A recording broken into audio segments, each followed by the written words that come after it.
오늘은 아롱이가 어떻게 빛나의 눈물을 알아차렸는지 알려드리겠습니다. 그리고 김소영 살해 당시 현장에 또 다른 인물이 있었다는 충격적인 사실도 전해드리며 뿐만 아니라 진짜 살인자가 누구인지 그 정체를 파헤쳐 보겠습니다. 마지막으로는 황천빌라 주민들이 왜 연쇄살인범 제2의 등장에 그토록 놀란 이유에 대해 깊이 들어가 보겠습니다. 사실 황천빌라라는 이름부터 이미 큰 힌트를 제공하고 있었는데요. 끝까지 함께 시청하시고 구독과 좋아요 꼭 부탁드립니다. 그럼 지금부터 시작하겠습니다. 살인범은 사실 빌라의 주민을 살해하려 했던 것인데 스런 소영의 추격으로 살인마는 반격했으며 그로 인해 소영은 피해를 입고 현장에는 피를 남기고 자취를 감췄죠. 현장에 소영이 많은 피를 흘린 모습을 보고 다온이 가슴 아파하는 모습을 보며 빛나는 왠지 모르게 자신의 가슴이 빠르게 뛰는 것을 느꼈던 장면이었죠. 김소영은 아직 실종 상태로 찾지 못했지만 단순한 실종 사건처럼 보이지 않는 전개로 이어졌습니다. 공소시효가 만료된 사건에 대한 자료를 다시 모으는 과정에서 형석은 과거의 서류를 다운에게 건넸습니다. 자신의 아내 역시 당한 사건을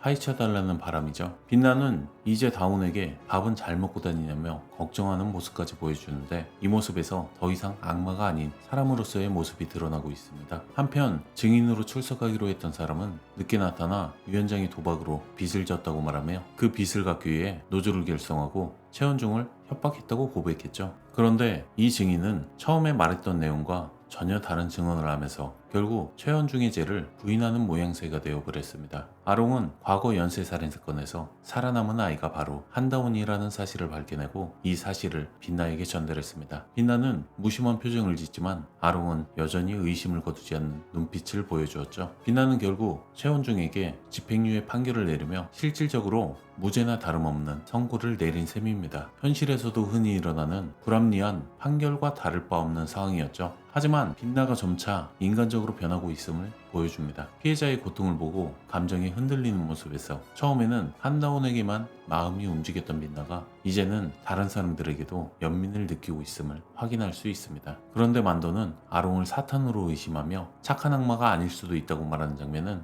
만도 역시 인간 세계에 깊숙이 물들었음을 암시하는 부분이었는데요. 착한 악마라고 표현을 하는 것부터 악마가 아닌 듯한 모습처럼 보였죠. 그리고 동조 역시 청소반의 일원이면서도 피해자의 아버지를 향한 복수를 실행했고 재현은 피해자의 딸인 유경에게 2억을 기부하면서 악마도 선한 마음을 가질 수 있음을 보여줍니다. 또한 유경이 죽어가다가 갑자기 나아진 것은 황천빌라의 할머니 오미자가 도움을 준 덕분이죠. 이 장면이 이어진 모습으로 악마와 천사의 협력이 독특하게 그려졌습니다. 아저씨, 사람 죽이고 교회에서 기도하면 다예요? 그리고 아이의 목소리로 연기한 만도 진짜 킹받는데요. 그는 본격적으로 최원중을 죽이려는 빛나의 계획을 도와 놀이공원으로 불러내었죠. 그리고 빛나는 놀이동산에서 원중에게 본격적으로 고통을 주기 시작했고 만도와 아롱에게 퇴근하라고 한 뒤 직접 고문을 이어갔습니다. 위원장이 죽었던 방식을 따라하며 원중에게 같은 고통을 주며 관 속에 가둔 후 다시 풀어졌다가 다시 잡아들입니다. 관을 열고 나온 최원중 앞에는 빛나가 기다리고 있었죠. 빛나는 악마임에도 불구하고 이 장면에서 그의 모습은 매우 멋져 보이는 모습이었는데요. 또한 아롱만이 지옥의 사자를 소환할 수 있는 줄 알았지만 빛나 역시 두 마리나 소환하는 모습은 모든 악마가 소환 능력을 가지고 있는 것이 아닌가 하는 의문을 불러일으킵니다. 빛나는 결국 원중을 죽였고 그 장면을 녹화한 다운이 빛나의 죄를 확실하게 잡아낸 것이죠. 그리고 만도가 다운에게 유황가루가 악마의 약점임을 알려주었고 그로 인해 빛나는 관람차에 묵히게 됩니다. 하지만 다운은 결국 누나를 구하지 못했고 현장에서 범인 제2의 표식이 발견되었죠. 이로 인해 이 사건의 범인이 과거 다운의 가족을 살해한 사람과 동일인임이 암시되었습니다. 김소영은 과거 다운을 돌보며 그를 키운 인물로 다운이 던진 돌에 인해 소영의 손에 흉터가 남았습니다. 소영은 다운에게 함께 살자고 제안했으나 어린 다운은 무심한 모습으로 같은 방에서 자겠다고 합니다. 눈치 참 더럽게 없기도 하죠. 다운은 결국 누나의 죽음으로 인해 빛나의 제안을 받아들이고 협력할 것으로 보입니다. 다운이 자신의 휴대폰을 때려부수며 더 이상 자신이 위협이 되지 않음을 보여주고 연쇄살인마 제이를 잡는 것에 협력하겠다며 그 살인마를 자신이 죽이겠다고 선언하죠. 그 후 자신을 죽이고 지옥에 보내달라는 말에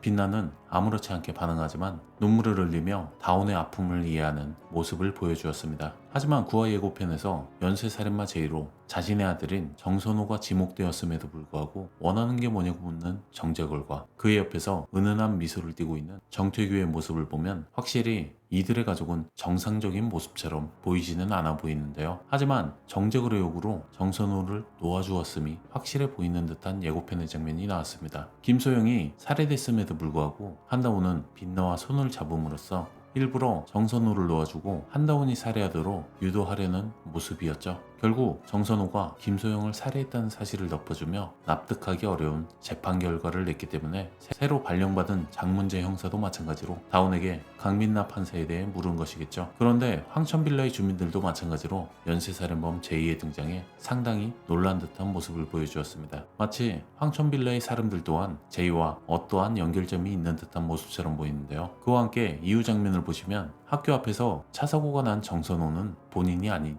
리어카를 끌고 있던 황천빌라의 주민인 오미자로 인해 벌어진 사고처럼 보이기도 합니다. 오미자가 굳이 정선호의 또 다른 범행 혹은 학생들의 안전을 위해서 그 자리에 지켜서서 정선호를 막아낸 것이겠죠. 하필 그 장소에 오미자가 있었다는 것은 매우 특별한 이유가 있는 듯 보이며 결국 제가 리뷰를 남겼듯 과거 사건의 범인과 현재 벌어진 사건의 범인은 다른 사람일 것이 확실해 보이는 상황입니다. 그리고 이전에 살해당한 남성의 아들에게 찾아가 집배원이 편지를 전해준 장면 또한 오미자가 다른 일을 시킨 것이 아닌 오미자 본인이었습니다. 8화에서도 죽어가던 여성에게 기적을 보여주며 의사의 모습으로 변한 모습을 직접적으로 보여주었죠. 가브리엘의 능력에 대해 알아보던 중 가브리엘은 전통적으로 집배원의 수호천사라고도 알려져 있다는 것을 알게 되었는데요. 그 내용만 보아도 집배원의 모습으로 찾아갔던 인물도 지금의 오미자라는 사실을 다시 한번 확인할 수가 있었습니다. 그리고 마이크에 대고 소영을 살해한 범인에게 직접 찾겠다 말하는 다운의 모습으로 인해 한다운은 경무 담당관실에서 근무를 하게 되는데요. 그 사건으로 인해 현장에 나가는 일이 주 업무가 아닌 문서와 관련된 업무를 하는 것으로 배정을 받은 것일 듯합니다. 그런데 살인범으로 보이는 인물은 김소영에게 위협을 준 이후에 반대로 두 손을 들고 마치 총으로 위협을 당한 듯한 모습을 보여주었습니다. 왼손에 총을 들고 있던 소영이 넘어졌을 때 더 이상 총이 없다는 것은 또 다른 인물이 등장해 연쇄살인범을 위협했기에 범인은 방어적인 태도를 보였을 것입니다. 그리고 다운이를 이용만 하고 버릴 건지 지킬 건지 선택하라는 이야기는 오미자가 빛나에게 직접적으로 한 이야기 같아 보입니다. 그 말의 의미는 아마도 과거의 연쇄살인범죄가 여전히 잡히지 않았음을 의미하며 정선호는 그저 들러리에 불과하다는 것을 알 수가 있죠. 현재 사건의 범인은 정선으로 보이지만 과거의 사건은 다른 사람이라는 이야기일 것입니다. 그와 함께 9화 예고편 마지막 장면을 보시면 아롱이는 빛나가 눈물을 흘린 것을 눈치채며 이야기가 끝나죠. 사실 그레모리의 능력 중 하나는 비밀을 밝혀내는 능력을 가지고 있습니다. 그리고 본체 그레모리의 손등에는 귀가 있는 것을 알 수가 있으며 다른 사람의 귀를 통해 이야기를 습득할 수 있다는 것을 암시해주고 있죠. 결국 빛나는 다운의 앞에서만 눈물을 흘렸기에 아롱은 다운의 귀를 통해 이야기를 들을 수 있는 능력을 사용한 듯 보입니다. 그런데 이 모든 장면에서 가장 궁금한 점은 25년이 지난 지금 연쇄살인마 제이가 다시 등장한 이유는 무엇일까요? 아마도 아직 한 번도 등장하지 않은 카일룸과 연결점이 있는 것은 확실해 보이며 과거의 사건과 다른 점은 현재의 사건은 시신의 일부를 가져가지 않았다는 것입니다.